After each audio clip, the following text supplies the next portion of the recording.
एक चालक पर 2.4 गुणे 10⁻18 कूलाम धनात्मक आवेश है। बताइए इस चालक पर कितने इलेक्ट्रॉनों की अधिकता या कमी है। तो जो आवेश कैसा है, धनात्मक आवेश है। और जब आवेश धनात्मक होता है तब इलेक्ट्रॉनों की कमी होती है, और जब कुल आवेश ऋणात्मक होता है तब इलेक्ट्रॉनों की अधिकता होती है। तो यहां पर इलेक्ट्रॉनों की कमी होगी। अब कितने इलेक्ट्रॉनों की कमी वो हमको ज्ञात करना है। तो यहां पर कुल आवेश जो दिया गया है वो 2.4 गुणे 10⁻18 दिया गया है। यानी जो Q का मान है वो हमको दिया गया है 2.4 इंटू 10⁻⁻18 कूलाम। अब कितने इलेक्ट्रॉन की अधिकता है कमी यानी स्मॉल n का मान हमको ज्ञात करना है। आप लोग जानते हैं Q बराबर होता है n इंटू ई। तो n का मान ज्ञात करना, तो n बराबर हो जाएगा हमारा Q अपॉन ई। Q का मान रख देंगे, ये 2.4 2.4 गुणे 10⁻18 10⁻18 अपॉन ई। ई कहलाता है इलेक्ट्रॉन पर आवेश, और एक इलेक्ट्रॉन पर आवेश होता है 1.6 गुणे 10⁻19। एक अंक दशमलव, यहां भी एक अंक दशमलव, दशमलव दशमलव कट जाएगा तो बचेगा 24/16। 10⁻19 को ऊपर ले जाएंगे तो ये प्लस हो जाएगा, तो ये हो जाएगा गुणे 10⁻18 है, और ये ऊपर जाएगा 10⁻19 हो जाएगा। आधार समान घाते जुड़ जाएंगे, -18 19 जोड़ेंगे तो प्लस का एक बचेगा, प्लस का एक यानी कि 10। तो इसको अपन लिख सकते हैं 24 गुणा 10/16। अब 8 दूनी 16, 8 तिक 24, और 2 एक कम 2, 2 पंचे 10, तीनों 5 बार 3 5 15। तो यहां 15 इलेक्ट्रॉन निकले। ठीक है, और चूंकि धनात्मक आवेश है तो इलेक्ट्रॉनों की क्या होगी, कमी होगी। तो 15 इलेक्ट्रॉनों की कमी आंसर आ जाएगा। तो चालक पर 15 इलेक्ट्रॉनों की कमी है। अगला प्रश्न 7n14, जो नाइट्रोजन उसका परमाणु क्रमांक 7 दिया गया है और द्रव्यमान संख्या 14 दी गई है। नाभिक पर कूलाम में आवेश की गणना कीजिए। तो आप लोग जानते होंगे कि यहां परमाणु क्रमांक 7 है, तो नाभिक में प्रोटॉनों की संख्या कितनी होगी, 7 होगी। और नाभिक के चारों ओर, है ना, विभिन्न दीर्घवृत्ताकार कक्षाओं में कुल 7 इलेक्ट्रॉन चक्कर लगाते हैं, है ना, क्योंकि परमाणु क्रमांक बराबर प्रोटॉनों की संख्या बराबर इलेक्ट्रॉनों की संख्या। जब परमाणु कैसे उदासीन होता है तो नाभिक में कुल आवेश, तो नाभिक में प्रोटॉन होते हैं और न्यूट्रॉन पर आप जानते हैं कोई आवेश नहीं होता है, क्योंकि नाभिक में प्रोटॉन और न्यूट्रॉन होते हैं। तो प्रोटॉन पर धनात्मक आवेश होता है, इसके कारण नाभिक कैसे होगा, धनावेशित होगा। तो यहां कितने प्रोटॉन है, 7। तो प्रोटॉन की संख्या हो जाएगी 7। इलेक्ट्रॉन पर जितना ऋणावेश होता है प्रोटॉन पर ठीक उतना ही धनावेश होता है ना। तो आवेश की गणना करनी है तो प्रोटॉनों की संख्या 7 हो गई, यानी n का जो मान होगा वो कितना हो जाएगा, हमारा 7 हो जाएगा। आवेश ज्ञात करना है यानी Q का मान, तो Q बराबर होता है n इंटू ई।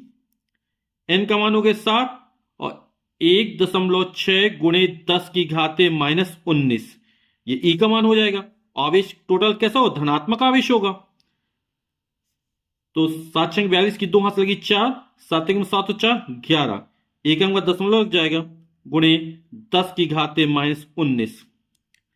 अभी दशमलव इसको एक अंक खिसकाएंगे यहां पर, तो एक अंक खिसके यहां प्लस एक जुड़ जाएगा, तो हो जाएगा 1.12 इंटू 10⁻19 प्लस 1 हो जाएगा। आप डायरेक्ट भी लिख सकते हैं, तो ये हो जाएगा 1.12 गुणे 10⁻18, और आवेश का मतलब क्या होता है, कूलाम, तो इतने कूलाम का धनात्मक आवेश हो जाएगा। अगला प्रश्न है, दो धनावेश जो कि परस्पर 0.1 मीटर की दूरी पर हैं, एक दूसरे को 18 न्यूटन के बल से प्रतिकर्षित करते हैं।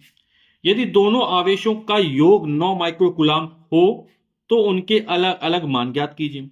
तो हम आवेशों के अलग अलग मान Q1 और Q2 मान लेते हैं। तो हमने Q1 तथा Q2 दो धनात्मक आवेश मान लिए, एक आवेश Q1 और दूसरा आवेश Q2, और इन दोनों के बीच की जो दूरी है वो 0.1 मीटर है। आप जानते हैं कि जो समान प्रकृति के आवेश होते हैं वो एक दूसरे को प्रतिकर्षित करते हैं, और असमान प्रकृति के आवेश एक दूसरे को आकर्षित करते हैं। तो जो प्रतिकर्षण बल है वो 18 न्यूटन का लग रहा है। तो लगने वाला बल कूलाम के नियम से निकाल लेंगे। F इक्वल टू होता है 1/4 pi epsilon not Q1 Q2 upon R square. तो प्रतिकर्षण बल 18 न्यूटन का है। 1/4 पाई एप्सिलॉन नॉट 9 गुणे 10 की घात 9 हो जाएगा। Q1 और Q2 का मान पता नहीं, वो हमको ज्ञात करना है। और बीच की दूरी जो R का मान है वो 0.1 है, तो इसका स्क्वायर कर देंगे। ये R का मान कितना दिया अपन को?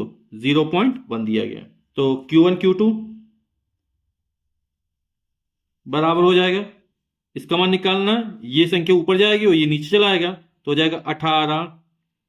0.1 का स्क्वायर यानी 0.01 अपॉन ये संख्या इसके नीचे आएगी, तो हो जाएगा 9 गुणे 10 की घाते 9।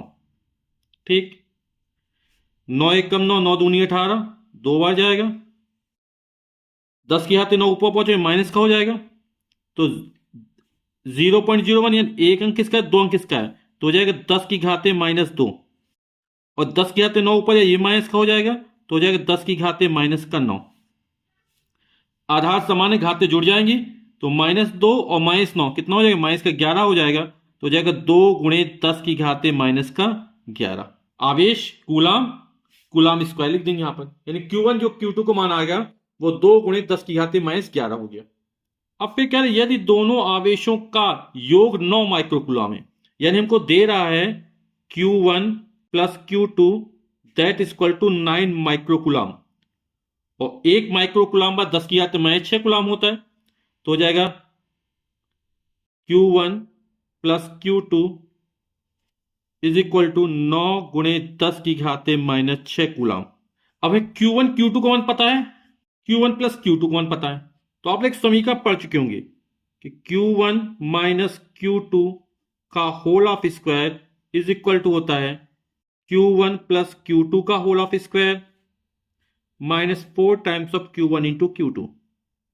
ठीक, Q1 प्लस Q2 का होल स्क्वायर कैसे आएगा? Q1 square plus Q2 square plus 2 times of Q1 into Q2, और प्लस 2 में -4 जाएगा, 4 Q1 Q2, तो माइनस का 2 Q1 Q2 बचा रहेगा, तो यही आ जाएगा।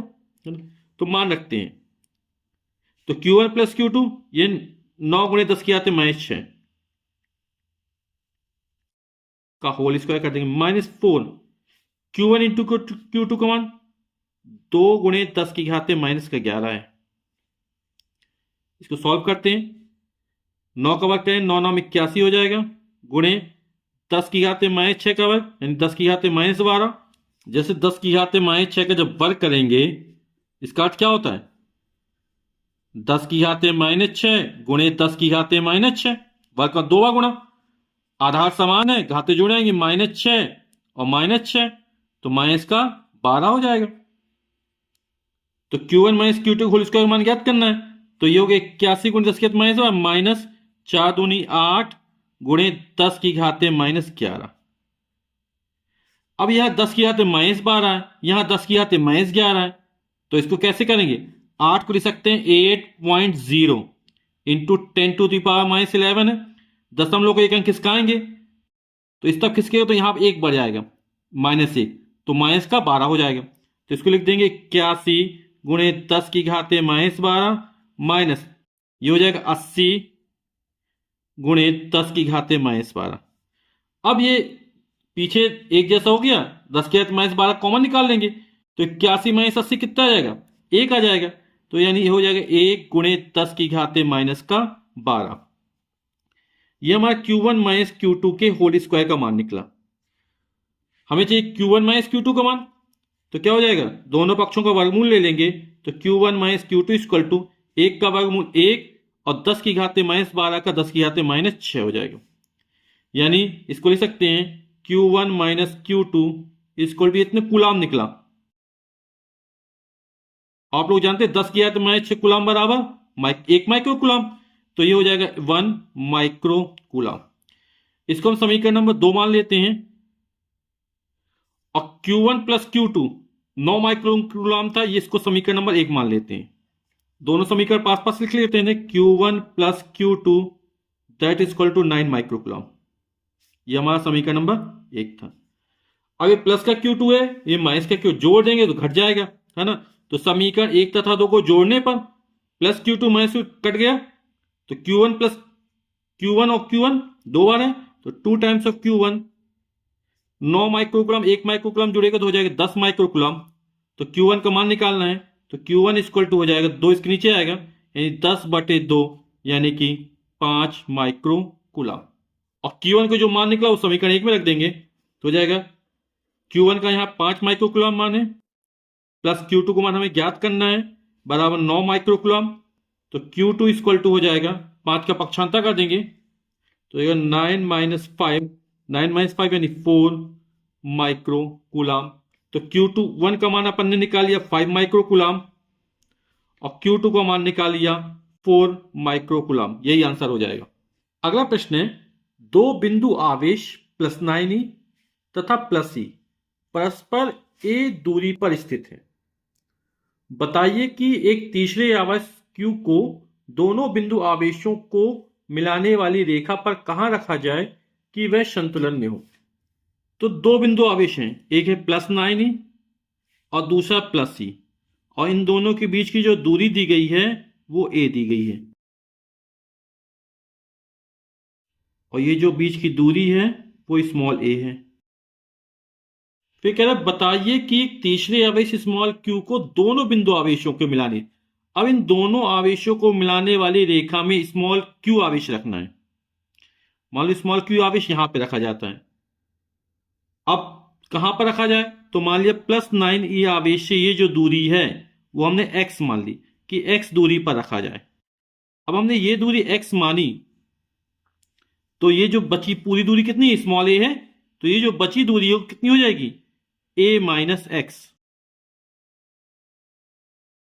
ठीक, ये पूरी दूरी स्मॉल a दी गई थी, इसमें से x निकाल देंगे तो बचेगी a माइनस एक्स। मतलब प्लस 9e आवेश बिंदु a पर स्थित है, प्लस ई आवेश बिंदु b पर स्थित है, और इस आवेश को कहां रखा, p पर रखा जाए। अब इस संतुलन में है, तो संतुलन कब होगा, जब प्लस 9e आवेश के कारण p पर लगने वाला बल, यानी प्लस क्यूब आवेश पर लगने वाला, और प्लस ई के कारण इस पर लगने वाला बल, दोनों कैसे हो, बराबर और विपरीत होंगे, है ना, तभी ये संतुलन में होगा। जैसे ये रस्सी वाला खेल होता है, तो यहां से कुछ लोग रस्सी खींच रहे हैं, कुछ लोग यहां से रस्सी खींच रहे हैं, तो ये स्थिर कब हो जाएगी, जब दोनों तरफ से लगने वाले बल कैसे होंगे, बराबर होंगे और विपरीत दिशा में होंगे। तो एक दिशा में खींच रहा है, इस दिशा में खींच रहा है, तो इसका टोटल फोर्स और इसका टोटल फोर्स बराबर हो जाए। तो हमें यही करना है कि ए के कारण पी पर लगने वाला बल और बी के कारण पी पर लगने वाला बल कैसे बराबर हो और दिशा विपरीत हो। ठीक, तो प्लस 9e आवेश के कारण प्लस क्यू आवेश पर लगने वाला बल, बिंदु पी पर क्यू आवेश स्थित माना, तो कूलाम के नियम से जानते हैं हम, इसको मान लेते हैं F1 है, तो F1 बराबर जो 1/4πε0 Q1 Q2 upon are square. तो 1/4πε0 किसी तरह लिख देंगे, इसका मान वैसे होता है 9 × 10 की आते 9, लेकिन अभी जरूरत नहीं है। Q1 का मान 9e है, Q2 का मान Q है, ए के कारण पी पर लगने वाला बल निकाल रहे हैं Q, और इन दोनों आवेशों के बीच की दूरी कितनी है, स्मॉल x मानी, तो x हो जाएगी, स्क्वायर तो स्क्वायर चढ़ा दिया, तो ये किस में निकला, न्यूटन में निकल आएगा। तो हो जाएगा 1/4πε0 9eq अपॉन एक्स स्क्वायर। इसी तरह प्लस ई आवेश के कारण प्लस क्यू आवेश पर लगने वाला बल, अब यहां पर जो 9e के बल की दिशा होगी, धन आवेश के कारण बिंदु पी पर निकालना है, तो धन आवेश से दूर होती इसी रेखा के अनुदिश होगी और दूर होगी ये, तो ये हो जाएगी F1 की दिशा। ठीक है, अब प्लस ई आवेश के कारण क्यू आवेश पर लगने वाला बल, तो इसको हम F2 मान लेते हैं, दोनों बल के मान अलग अलग होंगे क्योंकि परिमाण अलग अलग है। तो जब 1/4πε0 Q1 Q2, तो Q1 यहां पे कितना हो जाएगा, E हो जाएगा, Q2 का मान Q हो जाएगा, और बीच की दूरी, अब यहां बीच की दूरी कितनी हुई, a माइनस एक्स है, तो हो जाएगा a माइनस एक्स का होल ऑफ स्क्वायर, और ये भी किस में निकलेगा, न्यूटन में निकलेगा। अब बिंदु P पर जो प्लस क्यू आवेश स्थिति संतुलन कब होगा, अब यहां पर प्लस ये आवेश कारण क्यू पर निकालना, दिशा क्या हो जाएगी, धनावेश से दूर, इसके कारण निकाल लेना, तो ये F2 की दिशा हो गई। अब यहां पर देख रहे दोनों बल कैसे हैं, विपरीत दिशा में, है ना। तो क्यू संतुलन कब होगा, जब F1 और F2 के मान कैसे हो जाएंगे, बराबर हो जाएंगे, है ना। तो संतुलन की स्थिति में F1 बराबर F2, दिशा विपरीत तो हो ही गई है, तो चूंकि आवेश संतुलन में है तो F1 इक्वल टू F2, तो F1 और F2 के मान रख देते हैं।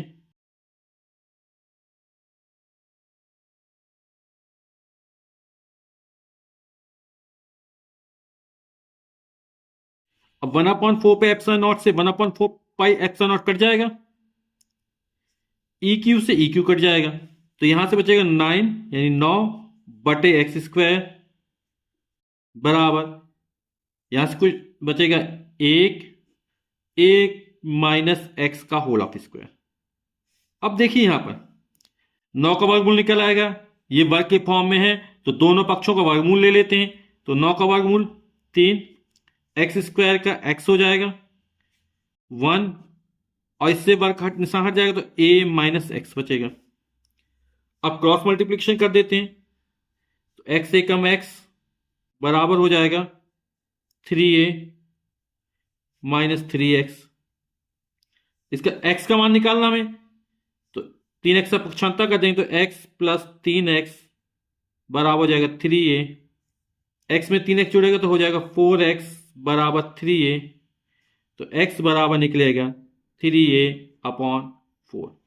तो हमने जो x दूरी मानी वो 9 ई आवेश से मानी थी, है ना।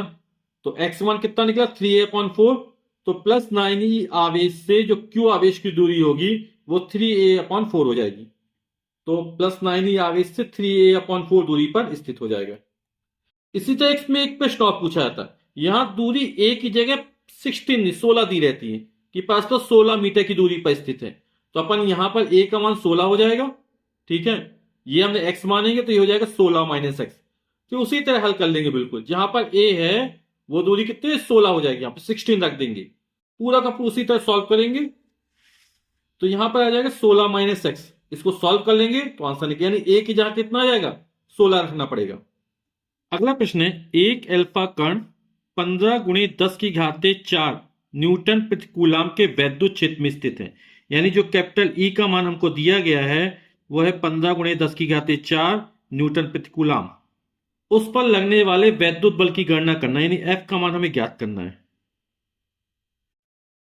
आप लोग जानते हैं जो अल्फा कण होता है वो 2 प्रोटॉन और 2 न्यूट्रॉन से मिलकर बनता है, यानी अल्फा कण पर जो आवेश होगा वो 2 प्रोटॉन के बाद धनावेश हो जाएगा, यानी जो Q का मान निकलेगा बराबर हो जाएगा प्लस का 2e, और 2e का मान होता 1.6 गुणे 10 की घाते -19।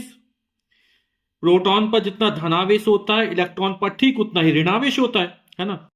तो यहां पे कितना हो जाएगा 16 दूनी 32, 3.2 इंटू 10 to the -19 कूलाम। हम लोग जानते हैं कि वैद्युत क्षेत्र की तीव्रता E बराबर होता है F अपॉन Q, तो F बराबर कितना Q इंटू E हो जाएगा, तो वैद्युत बल F बराबर हो जाएगा Q इंटू E। Q का मान ये निकाला भैया 3.2 इंटू 10 to the -19, और E का मान दिया गया 15 गुणे 10 की घाते 4। इसको हल कर लेते हैं, 15 गुणा तो 15 दूनी 30 की जीरो यहां से लगी 3, 15 3 45 और 3 48, एक अंक बाद दशमलव लग जाएगा, गुणे 10 की घाते -19 है और 10 की घाते 4 गुणा में, तो घाते जुड़ जाएंगे क्योंकि आधार समान है, -19 प्लस का 4 हो जाएगा, तो हो जाएगा 48 गुणे 10 की घाते -19 में प्लस का 4 जोड़ेंगे तो माइनस का 15 आ जाएगा। अब दशमलव यहां स्थित मानेंगे, है ना, जब इस तक खिसकाएंगे तो प्लस में 1 जुड़ेगा, तो ये हो जाएगा हमारा 4.8, यहां दशमलव एक अंक खिसका तो -15 प्लस का 1 जोड़ेंगे तो कितना हो जाएगा -14, और वैद्युत बल का मात्रक न्यूटन, यही हमारा आंसर हो जाएगा।